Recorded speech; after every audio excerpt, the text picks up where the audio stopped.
여기가 혹시 어딘지 아시나요?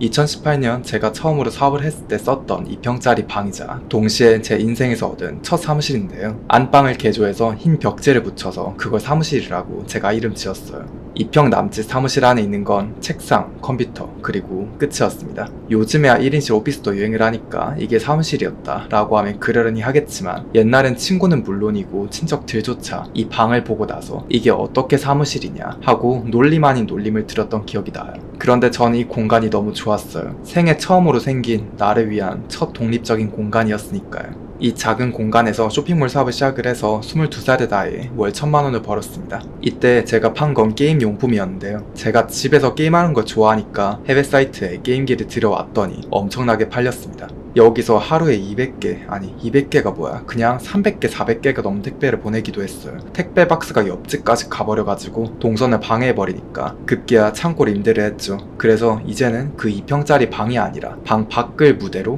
회사를 키워나가게 됐습니다. 거기서 제가 사업을 시작한 지 1년이 지났을 때 유튜브도 여기서 찍었죠. 마이크랑 캠이랑 사서 찍었어요. 근데 그때 너무 과분한 사랑을 주신 덕에 전 20만 유튜버가 되어버렸고요. 제가 맨 처음에 올린 유튜브 영상 있잖아요. 쇼핑몰로 돈을 버는 방법, 그런 것들 다 제 2평짜리 사무실로 시작된 이야기들입니다. 거기다가 이게 제가 유튜브를 해야겠다 이런 거대한 생각을 가지고 찍은 영상이 아니었거든요. 그러니까 거대한 계획과 야망을 짜고 올린 게 아니었어요. 그냥 블로그에 맛집 정보 올린 그런 느낌이었거든요. 그렇게 그냥 가볍게 집에서 택배 싸고 난 후에 시간이 남아서 찍은 영상이었는데 알고리즘에 미친 듯이 탄 거예요. 제가 팔았던 게임기들도 코로나가 터지면서 역대급 매출을 기록을 했었고 유튜브도 사업도 전부 다 순항이었어요. 20만 유튜버가 되면 가장 먼저 생긴 변화가 있었는데 거리에서 걷고 있는데 알아봐준 분들이 계시더라고요. 감사하다고 편지를 받기도 하고 저도 따라 감사하고 좋은 그런 행복한 하루의 연속이었어요. 와, 근데 진짜 사랑을 받는 것도 그릇이란 게 있더라고요. 감사하다고 고맙다는 표현을 듣는 또 다른 면엔 제 집 앞까지 찾아와서 인사를 하는 사람, 익명 메시지로 신상을 유포하겠다고 협박하는 사람, 신변의 위협을 느낀 적도 없지 않았는데 그때부터 갑자기 제가 가는 길에 브레이크를 좀 걸고 싶더라고요. 근데 이게 악플 때문에 상처를 받은 그런 건 아니었어요. 아예 없다고는 할 수는 없겠지만 악플 때문에 유튜브를 하지 말아야겠다 이런 생각도 한 건 아니거든요. 그냥 가벼운 마음으로 사람들이 이런 정보를 알았으면 좋겠다 생각을 해서 블로그에 맛집 정보 글을 썼는데 하루에 그게 10만 명씩 방문하고 그런 느낌이라서 좀 아무래도 받는 사람들이 좀 저한테는 갑작스러웠던 거죠. 그래서 제가 생각이 든 거죠.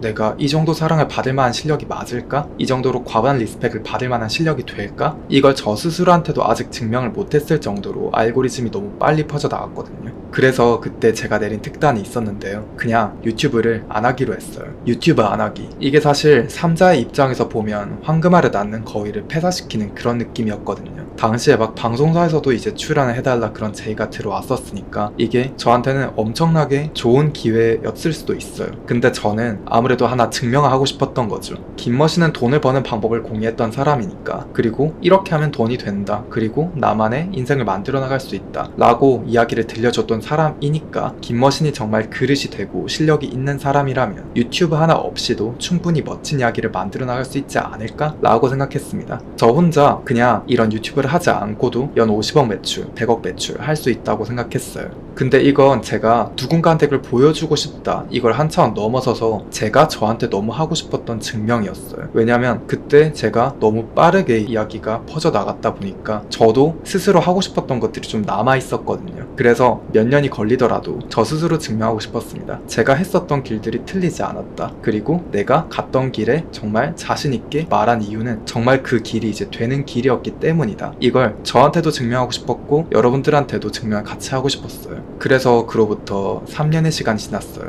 거리에서 저를 알아본 사람들이 사라졌죠. 사진을 찍자고 한 사람들도 없었고 예전처럼 익명 메시지로 저한테 협박을 하는 사람도 없었습니다. 무엇보다 회사에서 면접을 보게 되면 저를 알아보는 지원자분들도 없어졌어요. 입사를 하는 직원분들도 저를 보고 그냥 젊은 대표 정도로 생각하곤 했죠. 하지만 그런 되게 당연한 변화 말고 그 3년 뒤에 저는 어떤 성취를 했을까요? 저는 직원 한 명도 없었던 1인 기업에서 2평짜리 사무실부터 시작을 해서 부산에 100평짜리 물류센터 겸 사무실과 서울에 100평짜리 사무실이 생겼습니다. 그리고 총 20분 정도의 직원분들과 함께 일을 하고 하고 있어요. 강남 압구정 25평 스튜디오에 25평 루프탑이 딸린 총 50평의 회사 스튜디오를 인수를 했고 회사에서 필요할 때마다 이런 자체 공간에서 촬영을 하고 있어요. 2022년에 가지고 있는 회사들의 매출을 합산을 하면 한 법인에서만 1년 매출 25억 정도, 다른 회사 매출도 합산을 하면 30억에서 40억 정도를 기록을 했어요. 제가 21살 때 이 집을 한 채 가지려면 얼마를 벌어야 될까 라고 고민을 했었는데 그로부터 5년이 지난 지금에선 제가 살고 싶은 집에서 타고 싶었던 차를 끌고 다니고 있죠. 야, 근데 이거 자랑 아니냐? 자랑하려고 왔냐? 라고 생각되실 수도 있겠어요. 근데 이거 자랑 맞습니다. 여러분, 저 진짜 힘들었거든요. 이거 증명하느라 3년 동안 제가 하루도 안 쉬고 제가 가는 길을 믿어야만 했어요. 분명히 행복하고 과분한 사랑을 받는 그 사이에서 가지고 있는 걸 잠깐 내려놓고 주사위를 던졌는데 그 시행착오 사이에서 떠나간 사람도 있었고 마음이 힘들어서 아직은 아니라는 마음에 가족 얼굴도 한 시간을 보질 못했어요. 그리고 시간이 지났고 전 증명을 했죠. 안 될 거란 생각은 없었어요. 시간 문제라고 생각했으니까요. 근데 그 시간의 문제가 얼마나 오래 걸릴지 저도 몰랐을 뿐이고, 근데 이 증명은 제 회사의 매출만으로 이루어지는 건 아니었어요. 전 제가 영재라고 생각을 하지만 천재라고 생각하지 않는 사람이거든요. 이게 무슨 말이냐, 제가 말한 논리대로라면 저는 3년 전에 이 방법들을 알려드렸는데 그때 당시에 내 방법을 듣고 했던 사람들은 나이 불문하고 경력 불문하고 누구나 성공할 수 있어야 됐거든요. 왜냐면 난 천재가 아닌데도 이 정도 했으니까. 그래서 3년 동안 기다렸습니다. 무엇을? 제가 아니라 다른 사람의 이야기가 또 나타나길. 그러니까 연락이 오더라고요. 24살에 아이폰 액세서리를 팔아서 월 매출 2억을 한 대표님, 23살에 의류로 월 매출 2억 5천만 원 찍는 대표님, 27살에 마사지기로 월 매출 5억 한 대표님, 28살에 경기에서 문구류로 월 5억씩 파시는 삼수생 출신 대표님, 파산 직전에 회사를 온라인 쇼핑몰로 일으킨 부산호생 대표님까지 제가 연락을 하지 않아도 연락이 오더라고요. 덕분에 시작해서 멋진 결과를 내게 됐다고. 그냥 몇 사람만 잘 된 거 아니냐? 라고 하기에는 저한테 진짜 이런 연락들이 100통 200통 넘게 왔었던 것 같아요. 돈 버는 방법은 자기가 알면 되지 알려줄 필요는 없다. 알려준다는 사기꾼이다. 김머신은 돈 버는 방법 알려준다. 김머신은 사기꾼이다. 그 3년의 시간 동안 제가 정말 많이 들어왔던 말인데 이젠 누가 사기꾼인가요? 사기꾼은 없었죠. 실행한 사람과 실행하지 않는 사람만 있었죠. 그리고 이 실행하지 않는 사람들도 나쁜 사람이 아니었죠. 그냥 단지 사기꾼은 없고 그 두 부류의 사람만 존재했었다고 생각을 해요. 그러니까 저는 돈 버는 방법들을 편하게 말할 거예요. 그게 돈 버는 방법이 아니어도 상관이 없죠. 예전처럼 그냥 블로그에 글 한 편 올리듯이 마치 기획문 올리듯이 엄청 마음 편하게 올릴 거예요. 누구나 따라만 하면 할 수 있는 이야기, 한편으론 나 혼자 알고 싶은 그런 질투나 이야기를 풀어버릴 겁니다. 왜 이걸 알려주려 왔냐고 하면 마음 편하게 올린 그 내가 아는 정보 한 조각이 파산 직전의 가정을 일으킨 이야기가 되기도 하고, 기부를 했더니 코로나에 힘들어했던 가정에 도움이 된 이야기가 되기도 하고, 제가 그렇게 이제 들려줬던 이야기가 누군가한테 엄청난 희망이 되고 멋진 결과가 되어서 나타나더라고요. 저를 통해서 멋진 도전을 해서 최고의 결과라는 이야기들을 들으면 전 거기서 카타르시스를 느끼게 되는 것 같아요. 하나 제가 이제 양해를 구해볼게요.